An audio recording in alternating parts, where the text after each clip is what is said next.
Ibu kota Nusantara digadang-gadang akan memiliki infrastruktur listrik yang bersih dan juga berbasis teknologi modern serta energi terbarukan yang tentunya ramah lingkungan. Lantas bagaimana kesiapan PLN untuk menyuplai atau menyokong Ibu kota Nusantara dengan energi hijau? Kami akan membahasnya bersama Direktur Utama PLN Bapak Darmawan Prasojo. Apa kabar Pak Darno? Kabar baik. Baik, Pak Darmo sebagai BUMN yang menyuplai kebutuhan listrik di Indonesia, bagaimana rencana di IKN ke depannya? Untuk mendukung sistem kelistrikan di IKN, kami membangun sistem ketenaga listrikan dengan konsep yang with the state of the art of technology. Jadi pertama adalah smart, gitu ya. Ini smart. Pertama, kebetulan pada waktu itu kita melakukan revitalisasi di Istana Kepresidenan di Jakarta. Kami membangun suatu sistem menggunakan SCADA yang tercanggih, menggunakan suatu pattern recognition, kemudian load balancing-nya itu menggunakan suatu artificial intelligence, reliability-nya menggunakan suatu juga artificial intelligence, kemudian juga kami membangun smart pembangkit, smart transmission, smart dispatch center, smart distribution, smart city, dan ada smart home-nya. Sehingga memang khusus untuk IKN ini, kami mengerahkan seluruh kekuatan yang ada di dalam diri kami. Di dalam kekuatan sebagai PLN, sebagai institusi, dengan partner-partner kami yang mendunia ini, kami merancang suatu sistem ketenaga listrikan extremely with the state of the art of technology menjadi smart system of electricity. Itu yang pertama. Nah, smart saja tidak cukup karena ini adalah simbol kebanggaan rakyat Indonesia, di mana Bapak Presiden Joko Widodo acara 17 Agustus 2024 akan dirayakan di IKN. Nah, untuk itu pertama adalah pada waktu perayaan 17 Agustus nanti listriknya haruslah listrik hijau. Maka kami merencanakan baik itu jangka pendek, jangka menengah, jangka panjang, seluruh listrik dari Ibu Kota IKN Nusantara haruslah berbasis pada energi baru dan terbarukan, listrik hijau. Maka ini kami besok ada peletakan batu pertama bahwa program untuk membangun 50 megawatt peak energi surya kami mulai dan direncanakan akan diselesaikan pada bulan Juni tahun depan. Yang artinya pada waktu bulan Agustus nanti listriknya sudah listrik hijau. Ditambah sudah selama beberapa tahun ini kami memetakan seluruh potensi dari energi baru dan terbarukan di sekitar IKN. Dan satu persatu kita bangun pembangkit listrik berbasis tenaga hidropower. Yang saat ini memang di tahun 2025 beban hanya sekitar 100 megawatt.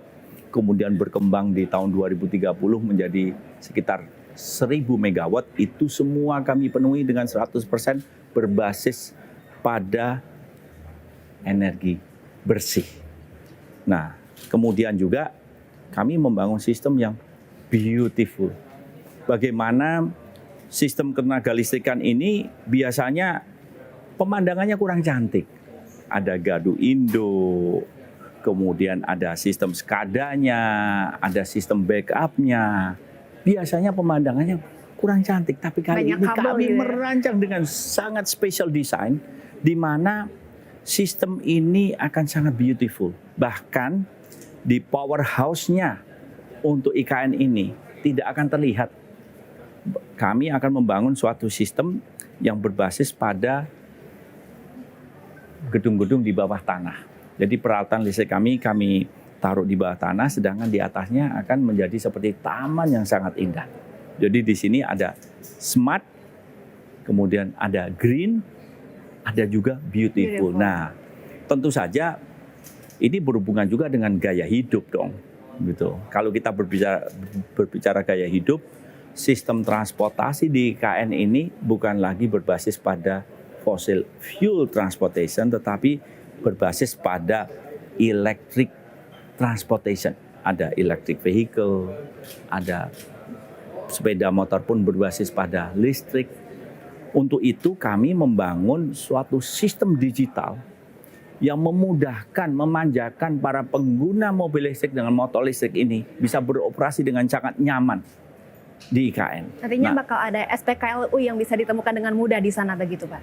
Nah, jadi satu, pertama, untuk setiap mobil listrik kita pastikan akan tersedia digital home charging. Itu digital home charging, di mana listriknya pun 100% berbasis pada energi hijau. Jadi tidak akan ada emisi baik di pembangkit kami maupun di mobilnya. Nah, tentu saja dengan digital home charging ini mereka dengan sangat mudahnya mereka masuk ke garasi langsung bisa ngecharge dengan biaya dibanding dengan bahan bakar BBM hanya 1/5-nya saja. Jauh sekali. Jadi biayanya menjadi sangat murah. Kemudian juga untuk motor listrik kami sediakan juga dengan swap baterai yang berbasis pada digital. Kami sendiri juga sudah berkoordinasi dengan para pabrikan semua motor listrik di mana kami membangun suatu ekosistem antara swap baterai satu merek dengan merek lain nanti bisa exchangeable. Artinya apa? Ini sangat mudah sekali. Menggunakan merek apapun, menggunakan motor listrik di IKN Nusantara, bisa mengganti baterainya dengan merek yang lain. Artinya ini menjadi kemudahan tersendiri. Kemudian juga kami membangun namanya SPKLU. Nah, SPKLU ini tentu saja ada yang fast charging, di mana itu akan sangat cepat sekali. Dan kami bekerjasama dengan seluruh developer yang ada di IKN Nusantara. Karena kami sendiri, PLN tidak punya lahan-lahan dengan suatu lokasi yang strategik. Yang punya adalah perbankan, kantor-kantor, perusahaan, kedai kopi, fast food, dan restoran, dan lain-lain. Nah, untuk itu kami bekerja sama agar lapangan parkir dari rumah sakit, kantor pemerintah, bank, kemudian mall, kemudian di mana itu kita bekerja sama dalam bentuk franchising, membangun sistem SPKLU yang indah, yang modern, yang betul-betul up to date, yang ini merupakan suatu gaya hidup baru di mana akan memudahkan bagi pengguna mobil listrik maupun motor listrik untuk bisa menikmati gaya hidup yang penuh dengan style dan digital ini dan juga environmentally friendly. Maka dalam hal ini sekali lagi kami membangun suatu sistem kelistrikan yang komprehensif, yang integrated, yang end to end, yang smart, yang green, yang beautiful. beautiful ya. Menjadi Baik. kebanggaan bukan hanya PLN tapi kebanggaan bagi rakyat Indonesia. Baik, tentunya akan menjadi kebanggaan bagi kita semua ya. Bagi kita Nah, kami pun pasti sudah tidak sabar untuk menunggu realisasinya ya di tahun depan. Baik, terima kasih untuk waktunya Bapak Darmawan Prasojo, Direktur PLN. Terima kasih waktunya untuk Kompas TV.